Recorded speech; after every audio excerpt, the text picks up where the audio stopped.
Здравствуйте, товарищи, and welcome back to the channel, because I'm back, and it's been quite a crazy month of August. I've gotten married and went through a honeymoon, but it's time to get back to the grindstone, so I thought I'd take some time to talk about everything that's happened and talk a little bit about what will happen, because all of this has happened before, and all of this will happen again.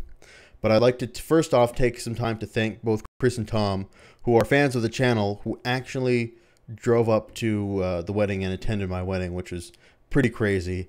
They drove all the way up from Victoria, British Columbia to Penticton, British Columbia, which is about a 6-hour drive, you know, give or take a half an hour or so.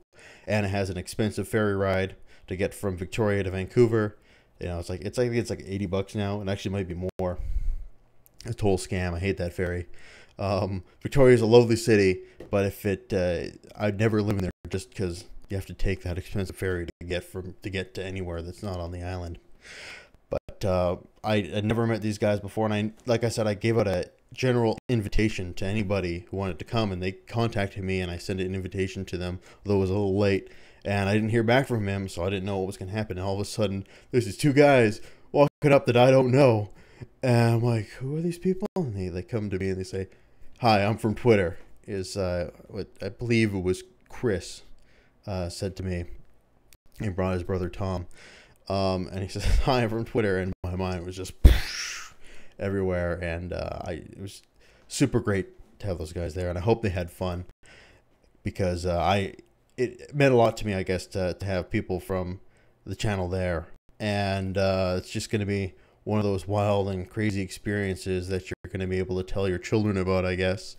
So thank you guys so much, and thank you guys for bearing with me through this time where obviously there hasn't been a lot going on, but you know, life and stuff. But let's talk a little bit about what's happened in the past 3 weeks or so. So first off, Jasmine's parents did come up from Los Angeles, and they stayed here. I think I talked a little bit about that in the last video log. It was very cramped, having 6 people in a 1.5 bedroom apartment. But I love her parents, and I'm hoping they love me. They say they love me, and I feel like they love me, so they must love me. So even though it was cramped, it was awesome having them here. There were some strange experiences, like her mom woke everybody up in the house by doing dishes at 6:30 in the morning. And it was also tough to keep up with conversation sometimes, because they have a tendency to talk in their native language, which is Punjabi, and obviously I don't speak fluent Punjabi, so I feel sometimes out of the loop in the conversation, and it's up to Jasmine or her brother to translate what's going on for me. But we had 2 ceremonies. We had a Punjabi one and then the Western one, and that Punjabi one was on Friday, August 8th, and then August 9th was the Western wedding. So there was a couple things we had to do before that. One of them was this ceremony where they would take this white, no, sorry, it wasn't white, it was yellow paste, and everybody had to take this paste, and they had to put it, everyone had to put one little bit on both Jasmine and I. So everybody would come, all our family members would come and take this paste. They put a little bit on us, you know, here, wherever, and I'm hoping that I have some pictures somewhere that I can kind of put in the side there to give you guys some indication of what I'm talking about. So that was it was basically to kind of, I think it was kind of to wish us good luck, because you had to wash it off, and that was like symbolizing washing off a lot of your previous transgressions, if you will. And then the actual Punjabi ceremony was incredible experience. It was all in Punjabi, so I didn't really understand what was going on. But they had music there, traditional Indian music, and they have their holy book, and they open it up and they read a random passage, which is kind of the wisdom of that day. So they read a random passage, they chant some blessings, and then Jasmine follows me around. The holy book is raised, and they follow me around this raised. She follows me around this raised platform 4 times, and the reason she follows me is to signify that I'm the leader, the relationship. That's what is that I'm later, so there's no questions about that now. And then you go around it 4 times to signify the 4 phases of life. So from 0 to 25, that's your bachelor phase, where you're kind of finding your life and you're studying and you're trying to find who you're going to spend the rest of your life with. Then from 25 to 50, that's when you're raising your family, or you're getting your family started, getting them going. 50 to 75 is when you're helping to guide your family and take care of them and help them get on their own. Then from 75 to 100 is when you are renouncing all physical aspects and trying to become closer to God. So they have a passage for each one of those stages in your life. Is how her dad explained it to me. So that was definitely an amazing experience, and I got to wear one of the coolest outfits I've ever worn in my life. It's called Ishkin, and hopefully, either if you guys follow me on Facebook, you've already seen pictures of it, but hopefully I'll have some on the side there to go along to give you guys some inclination of what's happening. So then, after that is the actual ceremony itself, the Western ceremony where we got legally married. And I was like freaking out the whole time, trying to make sure everything's put into place. We're all running around, clock's ticking, guests are about to arrive, trying to make sure everything is perfectly set. And it was fantastic. There were certain things like I did not plan because I wanted it to be spontaneous, and it worked out incredibly. And my mom and the rest of my relatives did a great job in decorating the backyard, looking incredible. Everybody came and had a great time. I cried the entire actual ceremony when I was getting married to Jasmine, and there was a tear streaming down my face while I'm trying to read my vows. And it's an incredible experience. And then I had some, you know, if you want to hear people say nice things about you, you know, all these people you think never say nice things about you, or they never, find the time to say those things. Have a wedding, because everybody is going to say all the nice things they like about you and your partner. And I had some incredible speeches, including my best man, Phil. He gave a 20-minute speech about me. That was pretty epic. And my dad gave a great speech. My brother, Jasmine's brother, Jasmine's brother, my sister and my mom, and even my boss came up. My boss's speech was hilarious, because he likes to pick on me because I'm a big gamer. So he wove his entire speech was strategically placed video game titles as well as video game characters, and it was pretty funny. And then, of course, there was beer, reception, dancing. The only problem was that the beer kegs we ordered, they kept foaming. They kept over foaming, so you couldn't pour like a nice clean glass of beer, and that was a pain. So we had to go out and buy beer and bring it to the wedding. But I haven't done this, which is the wedding band, the actual wedding band. It's a tungsten ring with black carbon fiber in it, and I was the style I knew I wanted.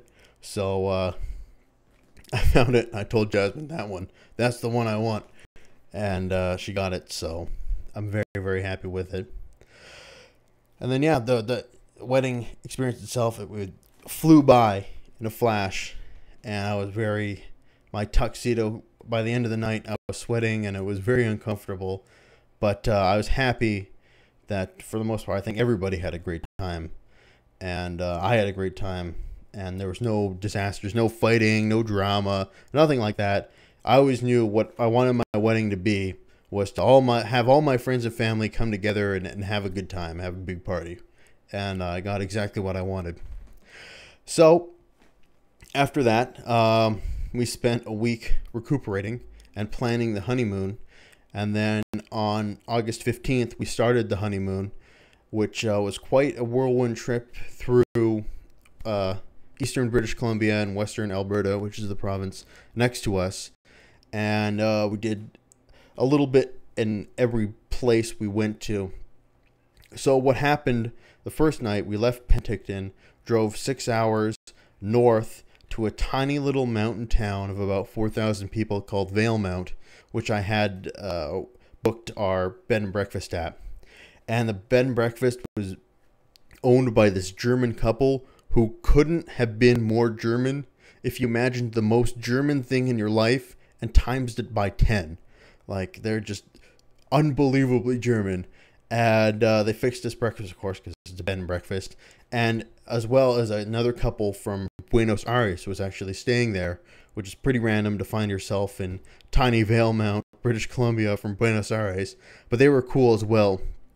So all three couples, we all sat together and we had a nice conversation and talked about all sorts of different topics. And that was a really good way to start the day, you know, to have a nice stimulating stimulating conversation. Then from Valemount, we drove another 6 hours to Edmonton, and we saw everything there was to do in Edmonton, including there's a mall there, the West Edmonton Mall, which is supposedly the biggest mall in North America, and there's lots of crap to do there. They've got an indoor skating rink. They have two miniature golf courses wedged in there, and a whole bunch of other things. But we were there at the time. There was something called the Fringe Festival going on, which was this big festival with all these actors and comedians and everything like that. And there were tons of street performers and all these shows and plays happening. So we got to see a couple improv shows, which were really good. But the best part were we saw some stand-up comics, and they were hilarious. They're some like big names, like I can't remember. We're actually, so they're maybe not that big, but guys who've had gigs on Just for Laughs and stuff like that, and they were incredible. But Edmonton itself was kind of a rundown city. It's a old city, and I don't know. It was fun, but I don't know if I'd like to go back, except for maybe the Fringe Festival. I think I'd like to go back for that. But we saw everything there was to do there. And then we drove from Edmonton to this other place in Alberta called Drumheller, which I'm sure most of you have never heard of. But it's a place that if you ever have the opportunity, you should absolutely 100% go to Drumheller, because it's where a lot of excavation for dinosaur bones has gone on. And they have an incredible museum there that brings together all these exhibits from all these different dinosaur bones and everything like that. So you go to this museum, and it's just an incredible experience, because there's endless amounts of dinosaur skeletons, and they have all these other exhibits talking about like the formation of life from when there was no life on Earth. They take you on a trip from the inception of planet Earth all the way to what it is now, when you see the different life forms that existed in every single period of life on Earth. And it's a really, really fun experience. And we did some other things there. We went to Reptile World, saw lots of reptiles, stayed at went to an Old West saloon, and it's a cool place. Especially the people who ran the inn we stayed at were really nice. They gave us a complimentary bottle of wine. And we apparently stayed in the same room that Jackie Chan did, though I don't know how true this is or how much I believe it. But apparently Jackie Chan and Owen Wilson filmed the movie Shanghai Noon in Drumheller, because it's really sort of Western looking, like it is like the perfect place to film a Western. And they filmed some of that movie in Drumheller, and Jackie Chan stayed in the same room that Jasmine and I did. But I don't know how true that is. They did have signed pictures of him and stuff like that everywhere, so at least they have that. And then from Drumheller, we drove to Banff, Alberta, which is a very world famous spot. It's a national park in the middle of the Rockies, and that was beautiful. You know, to be stuck in the middle of the trees and mountains and everything like that. But the best part about it was I had the best food and the best beer that I had on the whole trip. So we went to the Banff Brewing Company and had some beers there. And I had a beer that was made from, one was made from kiwi and the other was made from Saskatoon berries, which are these big, juicy berries, and they're delicious. Some of the best beers I ever had. And we also had dinner at this fancy French restaurant, and that was an incredible meal as well. So Banff was great. Everything I planned in Banff was completely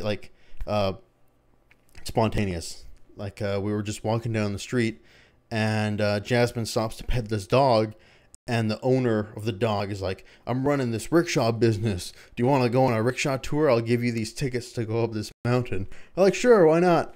We were a little drunk at the time. We had went to a tavern, and we had what was called a stein of beer. So it's this giant cup, and it had about a liter of beer in it. So we had obviously had a lot to drink beforehand. I'm like, "Sure, we'll go on the rickshaw tour." And he's like, "Okay," he calls up his son. Son brings a rickshaw, and he's like carrying us around Banff, and he's showing us all the historical places, all the mountains and what they mean, and everything like that. And it was actually a really good introduction to the city. And then they gave us tickets to go on a chairlift up this mountain, and then you can take photographs from the mountain and do some hiking, and it's a really good spot for sightseeing. So that worked out really well. And then from Banff, we drove all the way to a tiny town in British Columbia called Riondell, which is where the entirety of my family grew up. In Riondell, British Columbia, my grandpa, grandma, dad, and on my dad's side, he has the 3 aunts and 1 uncle, so a total of 5 kids. And they were all there for a reunion, so they got to meet Jasmine, as well as Jasmine got to do some of the outdoorsy activities that you don't necessarily get to do so much in LA, because it's really remote. It's incredibly remote. So we took her creek fishing and hiking and all this kind of stuff that she never really got to do in the urban jungle of Los Angeles. And then yesterday drove in, and we're here now. So it was quite a trip, and it's going to be strange to get back to some level of normalcy. But it'll be nice knowing that there's no more wedding planning to go on, that part is set, done, and that we don't have to worry about it anymore. And that's going to be a huge weight off our shoulders. I didn't show you this. I actually came in, and it brought a little bit of a tear to my eye, actually, because I'm a really sappy guy. That on Jasmine's shirt, her desk is right next to me. Her computer's right next to me, and she's writing out. I don't know if you can see that now. Different ways to sign Jasmine Downing. I thought that was very, very cool. Anyway, so that kind of brings me to the end of our catching up phase. So honeymoon's over, wedding's over. It's time to get back to work, both in my job and when it comes to videos and whatnot. And I talked a lot about how I want to do more. I want to talk more. I miss just talking about stuff, particularly, relevant and sometimes not so relevant issues. And when I was gone, this whole thing exploded that I learned about when I got back. That there's an indie game developer that made this game called Depression Quest, named Zoe Quinn. And I actually heard about Depression Quest by read a HuffPost article about actually Robin Williams dying, and I read committing suicide.